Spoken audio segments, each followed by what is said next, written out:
मेरे सभी पूर्वजों को मेरा सादर प्रणाम। ओम श्री गणेश देवताय नमः। ओम श्री कुल देवताय नमः। ओम श्री गुरु देवताय नमः। ओम सर्वश्री इष्ट देवताय नमो नमः। शिव शरण दोस्तों, मैं हूँ कड़प्पा। फिर से आपके सामने हाजिर हूँ। मेरे धर्म कर्म चैनल में आप सभी का स्वागत है दोस्तों। दोस्तों, पंचांग आज का अभी आपके सामने प्रस्तुत करने जा रहा हूँ। दोस्तों, आज तारीख 3 अप्रैल 2025, शैलवान शक 1947, संवत्सर विश्वावसु, अयन उत्तर, ऋतु सौर वसंत, मास चैत्र, पक्ष शुक्ल, तिथि दोस्तों आज की षष्ठी तिथि है। रात 9:42 के बाद सप्तमी तिथि शुरू होगी। वार गुरुवार है। नक्षत्र दोस्तों रोहिणी नक्षत्र है। सुबह 7:02 के बाद मृग नक्षत्र शुरू होगा और कल सुबह 5:51 के बाद आद्रा नक्षत्र शुरू होगा दोस्तों। दोस्तों, योग सौभाग्य योग है।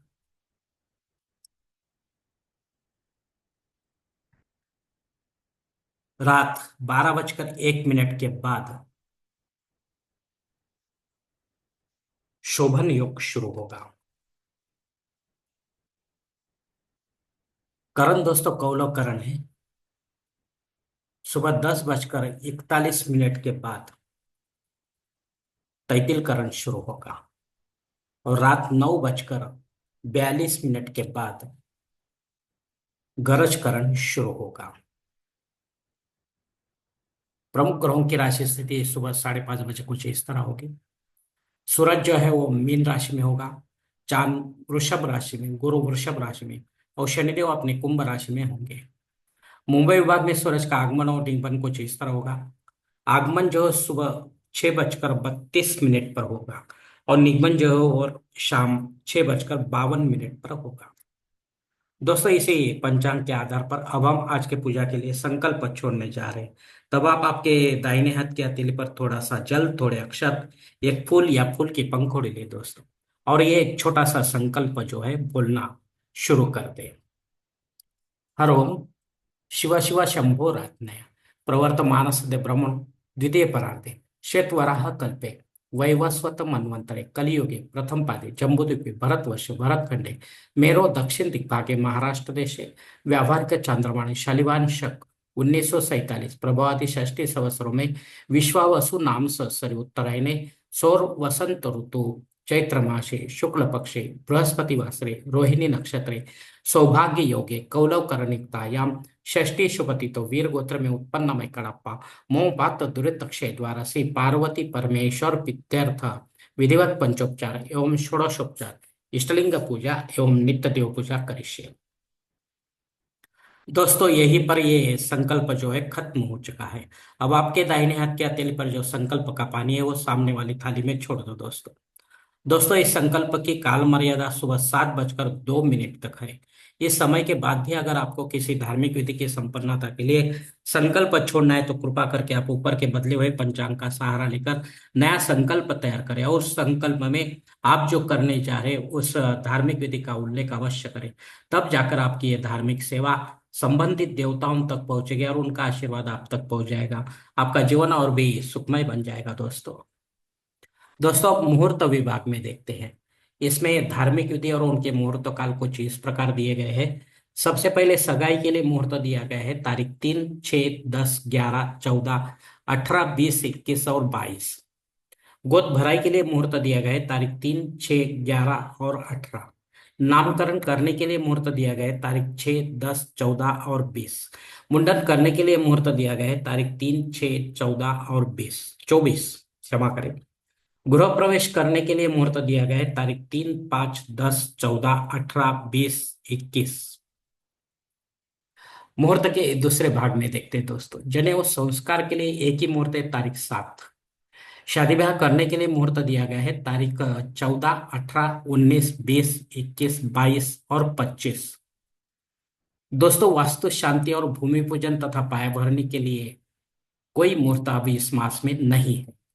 देव मूर्ति की प्राण प्रतिष्ठा अगर आप करना चाहते हो तो इसके लिए मुहूर्त दिए गए तारीख 3, 10, 14, 20, 21, 24 और 25।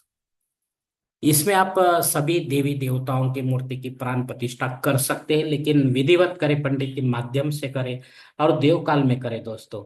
चाहे घर पर करें या मंदिर में करें। घर पर अगर करेंगे तो प्राण प्रतिष्ठित मूर्ति पर आपको अगले दिन से संबंधित देवताओं का अभिषेक लेना जरूरी होता है। तब जाकर ये मूर्ति जो होती है प्राण प्रतिष्ठित वो जागृत रहती है और हमारी सभी मनोकामनाएं पूरे पूरे करने की ताकत रखती है दोस्तों। जो शास्त्र मान्य है हमारे मनोकामना, वैसे हमारी सेवा भी होनी चाहिए दोस्तों, भक्ति होनी चाहिए, भक्ति में शक्ति होनी चाहिए दोस्तों। तब जाकर ये चमत्कार होता है दोस्तों। और अगर आप नहीं लेंगे अभिषेक तो फिर ये मूर्ति जो होती है प्राण प्रतिष्ठित वो उसे खंडित माना जाता है और उसका विसर्जन करना पड़ता है दोस्तों। मंदिर में वैसा नहीं होता है दोस्तों, पुजारी के माध्यम से रोजाना अभिषेक युक्त पूजा अर्चा होती रहती है दोस्तों। इसलिए वहाँ की मूर्ति जो होती है मंदिर की हमें प्रसन्न लगती है दोस्तों, हमें प्रसन्नता प्रदान करती है और कुछ हद तक हमारी शास्त्र मान्य जो इच्छाएं होती है वो पूरी करती है दोस्तों। ऐसा हमें भी प्रतीत होता है दोस्तों। दोस्तों इसलिए आपको सोच समझकर निर्णय लेना है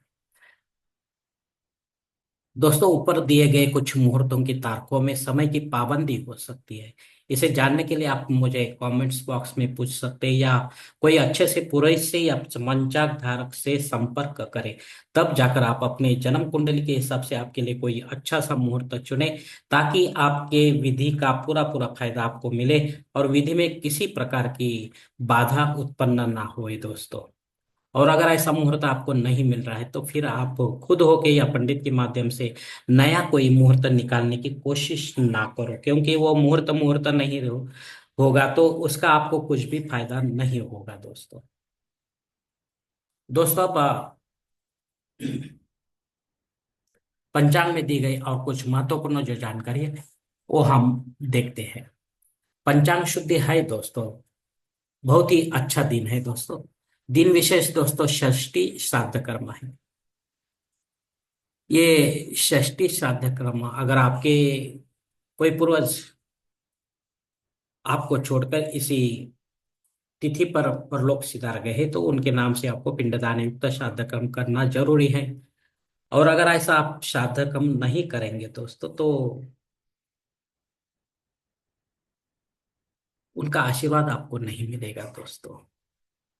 इसलिए हमको पंडित के माध्यम से विधिवत और अपराह्न काल में ये पितर सेवा करनी है, श्राद्ध कर्म करना है, चाहे घर पर करे या तीर्थ क्षेत्र में करे, लेकिन करे दोस्तों। तब जाकर आपकी पितर सेवा आपके पितरों तक पहुंचेगी और उनका आशीर्वाद आप तक पहुंच जाएगा दोस्तों। आपका जीवन और भी सुखमय बन जाएगा दोस्तों। सुबह 7:02 से लेकर रात 9:42 तक घबाड़ योग है। ये शुभ योग है, अच्छा योग है। आपके कामों का फल जो होता है वो दुगुना तिगुना आपको मिल सकता है। और दग्ध योग भी है दोस्तों। और ये दत्त योग जनन शांति के संबंधी में है। जो कोई नया बालक पैदा होगा इस समय में उसकी जनन शांति 12वें दिन करनी पड़ती है। अगर आप नहीं करेंगे तो आगे चलकर मुहूर्त निकालना पड़ता है और पंचांग बदल जाएगा तो हम सब भूल जाते हैं दोस्तों। लेकिन बालक के जीवन में आने वाली घटना जो होती है वो रुकती नहीं है दोस्तों, उसकी तीव्रता और भी बढ़ जाती है दोस्तों। मृत्यु योग भी है, लेकिन वो इसी समय शुरू होगा, सुबह 7:02 पर। और लेकिन खत्म होगा वो कल सुबह 5:51 पर।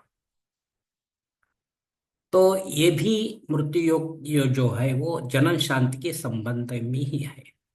इसीलिए आपको उसी प्रकार जनन शांति करनी है, 12वें दिन घर पर करनी है, पंडित के माध्यम से विधिवत करनी है और मुहूर्त में करनी है दोस्तों। 12वें दिन कोई मुहूर्त नहीं देखना पड़ता, लेकिन आगे चलकर मुहूर्त देखना पड़ता है।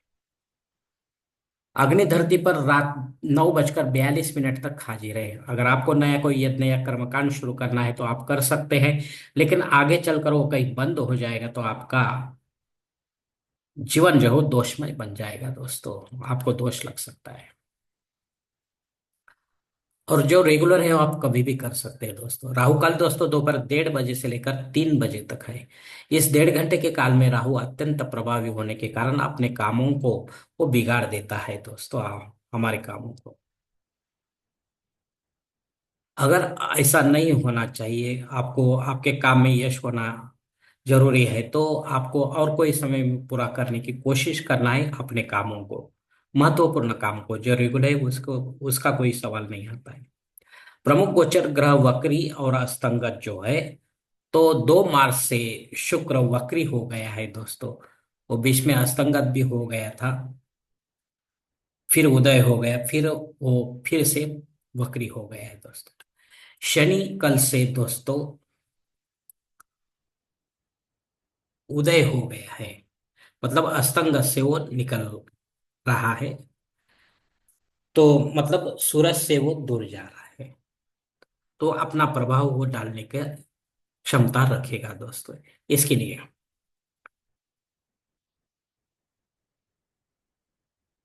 अगर आपको अधिकतर जानकारी चाहिए तो आप नजदीकी ज्योतिष से मिलकर आपके भाग्य में क्या लिखा है इस वक्री और अस्तंगत ग्रह के बारे में, वो आप जान सकते हैं दोस्तों। धन्यवाद दोस्तों, आज का ये पंचांग का वीडियो मैं यहीं पर खत्म करता हूँ। अगर आप मेरे विचारों से सहमत है तो कृपा करके मेरा धर्म कर्म चैनल सब्सक्राइब करो, लाइक करो, आपके मित्र परिवार के साथ शेयर करो, और कमेंट्स बॉक्स में आप अपना राय जरूर दे दोस्तों। और मेरा अगला वीडियो आप तक पहुंचने के लिए बेल बटन को अवश्य दबाएं। धन्यवाद दोस्तों, हमारी अगली मुलाकात होने तक आप खुश रहे, आनंदी रहे और प्रसन्न रहे। हरिओम शिव शंभो महादेव।